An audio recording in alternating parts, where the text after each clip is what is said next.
Selamat berjumpa dengan Ibu Veralai di acara MPLS tahun pelajaran 2021-2022. Dalam acara MPLS 2021, Ibu akan membahas tentang materi tentang tata krama siswa SMA Sentosa. Apa saja yang akan kita pelajari kali ini? Yaitu tentang pengertian tata krama. Apa yang dimaksud dengan tata krama? Tata adalah aturan, norma, peraturan, atau adat, sedangkan krama yaitu sopan santun, kelakuan, dan perbuatan. Jadi tata krama dapat disimpulkan adalah adat sopan santun atau kebiasaan sopan santun. Tata krama biasa juga disebut dengan etika. Tata krama merupakan bagian dalam kehidupan setiap orang. Dan setiap orang dalam kehidupannya itu membutuhkan etika atau tata krama. Persyaratan dalam kehidupan sehari-hari.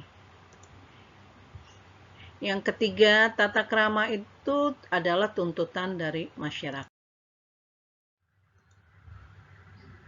Tata krama itu terdiri dari apa saja sih? Yang pertama, tata krama berbicara. Yang kedua adalah tata krama pergaulan. Dan yang ketiga adalah tata krama penampilan. Kita akan membahasnya secara satu persatu ya. Yang pertama, kita akan mempelajari tentang tata krama berbicara. Sopan santun berbicara berkaitan erat dengan satu, siapa yang diajak berbicara. Kalian ketika berbicara dengan seseorang, kalian harus melihat siapa yang diajak bicara. Apakah teman? Apakah guru? Apakah orang tua? Apakah adik kelas? Itu yang harus kita perhatikan di dalam tata krama berbicara. Siapa yang diajak berbicara? Jika yang diajak berbicara orang yang lebih tua, kita harus punya etika atau sopan santun atau tata krama di dalam berbicara. Kalau kita berbicara kepada orang tua, kepada kakek, kepada nenek, itu tata bicaranya berbeda dengan kita berbicara kepada orang yang lebih muda dari kita, misalnya adik kita atau teman sebaya. Kita boleh memakai bahasa-bahasa gaul atau bahasa-bahasa yang biasa dipakai dalam pergaulan remaja masa kini. Lalu yang kedua, tolong diperhatikan ketika kita berbicara, kita tadi Ibu sudah bilang siapa yang diajak berbicara. Kalau kita berbicara kepada orang yang lebih tua, tolong diperhatikan kalimat yang digunakan. Kalian harus memperhatikan kalimat yang digunakan. Kalau berbicara kepada guru, berbeda berbicara kepada orang tua, berbicara kepada teman, berbicara kepada adik, itu berbeda. Jadi kalian harus pintar-pintar membawa diri dalam tata krama berbicara. Perhatikan kalimat yang digunakan. Karena bahasa ataupun kalimat yang digunakan dapat mencerminkan siapa Anda. Apakah Anda punya tata krama atau etika yang baik atau tidak. Yang ketiga, harus perhatikan di mana pembicaraan itu terjadi. Kalau di kelas, pembicaraan antara murid dan guru itu tentunya kita harus perhatikan itu berbeda. Kalian berbicara kepada guru di kelas dan di luar kelas itu berbeda. Jadi harus dapat melihat di mana pembicaraan itu terjadi. Yang keempat, sikap dalam berbicara. Sikap dalam berbicara pun harus diperhatikan ya. 5. Tata cara berbicara. Tata cara berbicara menggunakanlah bahasa Indonesia yang baik dan benar. Kalau berbicara misalnya kepada guru, tidak memakai bahasa yang sehari-hari dipakai. Berbicara kepada teman, tidak juga memakai bahasa yang biasa dipakai di pergaulan-pergaulan di luar sekolah. Di lingkungan sekolah, tata cara berbicara harus diperhatikan satu terhadap yang lain. Berikutnya tentang tata krama dalam pergaulan. Nah, di dalam pergaulan yang perlu kita perhatikan etiketnya. Kalau kita memasuki sebuah ruangan ataupun kelas misalnya, atau ruang guru, atau misalnya di rumah kita, di kamar orang tua kita, tata keramanya, etikanya, ya sopan santunnya, ketuklah pintu terlebih dahulu. Di kelas pun begitu, di sekolah, di mana saja ketika kita masuk ke ruangan seseorang, harus terlebih dahulu mengetuk pintu. Lalu yang kedua, memberi salam bila berjumpa seseorang. Jadi ketika kalian bertemu dengan misalnya guru, baik di mana saja kalian bertemu dengan gurumu, berilah salam. Selamat pagi Bu, selamat pagi Pak, selamat siang, Assalamualaikum. Apa saja berikan salam. Tunjukkan sopan santun, tata krama di dalam memberikan salam. Kepada bertemu dengan teman-temannya juga memberikan salam yang baik. Tidak saling mengejek satu dengan yang lain. Lalu yang ketiga, dapat menempatkan diri ketika kita bergaul. Kita bergaul, kita melihat siapa dulu yang kita ajak bergaul. Apakah dia orang yang lebih tua atau yang lebih muda daripada kita? Kita bisa menempatkan diri kita sebagai orang muda, sebagai kakak, sebagai adik, dan lain sebagainya. Yang keempat, rendah hati dan tidak ingin menang sendiri. Nah, di dalam bergaul, kita juga punya tata krama, kita juga punya etika. Misalnya kita harus memiliki sifat rendah hati, nggak usah sombong, jangan merasa Anda paling pinter dari yang lain. Rendah hati dalam pergaulan dengan teman yang suka menang sendiri, maunya menang sendiri, itu nggak boleh ada di antara anak-anak di sekolah sentosa. Harus rendah hati satu sama yang lain. Lalu berikutnya, siap memberi bantuan sesuai kemampuan. Jadi ketika kita bergaul, dalam pergaulan ada teman yang membutuhkan bantuan, silakan kalian memberikan bantuan tentu dengan kemampuan yang kalian miliki. Jangan sungkan memberikan bantuan kepada teman, saudara, siapapun yang membutuhkan. Kita harus ringan tangan, membantu mereka yang membutuhkan bantuan kita. F. Jika berbuat salah, jangan gengsi mengucapkan kata maaf.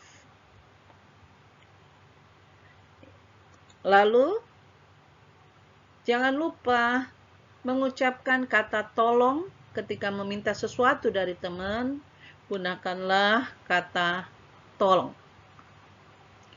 Lalu, dan jangan lupa ucapkan kata terima kasih setiap teman atau siapapun yang sudah menolongmu, siapapun yang sudah membantumu. Jangan lupa biasakan mengucapkan kata terima kasih. Tata krama berikutnya yaitu tata krama berpenampilan. Sopan santun, penampilan berkaitan dengan apa? Satu, kesederhanaan. Tata krama penampilan berbicara bagaimana kita berpakaian, bagaimana cara kita berpenampilan di depan orang. Yang pertama, yaitu kesederhanaan. Tidak usah terlalu berlebihan di dalam berpakaian, apalagi kalau ke sekolah. Tidak usah memakai barang-barang yang berlebihan. Yang kedua, kerapian. Dalam berpenampilan, ketika kita berpakaian, tidak harus memakai baju yang bermerek, tidak harus membeli baju-baju yang mahal harganya.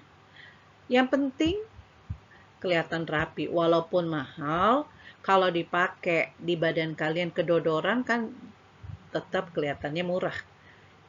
Jadi yang kedua, tetap berpakaian, berpenampilan dengan memperhatikan kerapian. Bajunya disetrika ketika bersekolah. Ke sekolah tidak dengan pakaian yang tidak disetrika, bajunya kusut. Jadi itu harus perlu diperhatikan dalam penampilan. Lalu yang ketiga, kepantasan. Bisa memantaskan cara berpakaian. Atasan dan bawahan, kira-kira pantas gak ya kalau saya berpakaian? Dalam berpenampilan, apakah atasnya kotak-kotak, kita pakai baju atasan kotak-kotak, lalu kita pakai rok bunga-bunga, pantas nggak? Jadi yang ketiga, dalam berpenampilan, melihat kepantasan. 4, bersahaja tidak berlebih-lebihan. Maksudnya dalam berpenampilan, tidak usah berlebih-lebihan.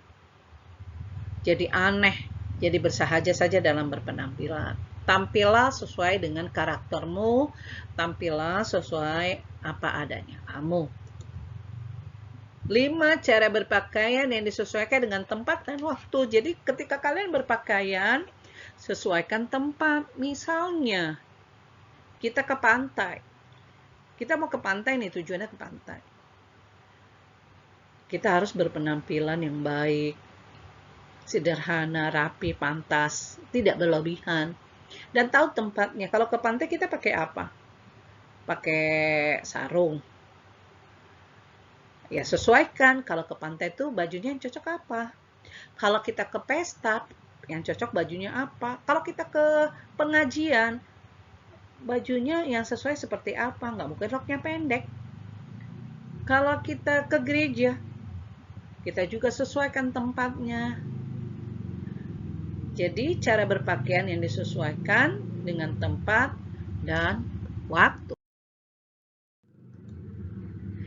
Tata krama berpenampilan. Ini juga penting ya. Tadi cara menggunakan pakaian kita sudah bahas. Kalau pakai seragam sekolah harus dimasukkan pakai dasi sabuk hitam, seragam putih abu-abu. Dan pada waktu olahraga, pakailah pakaian olahraga.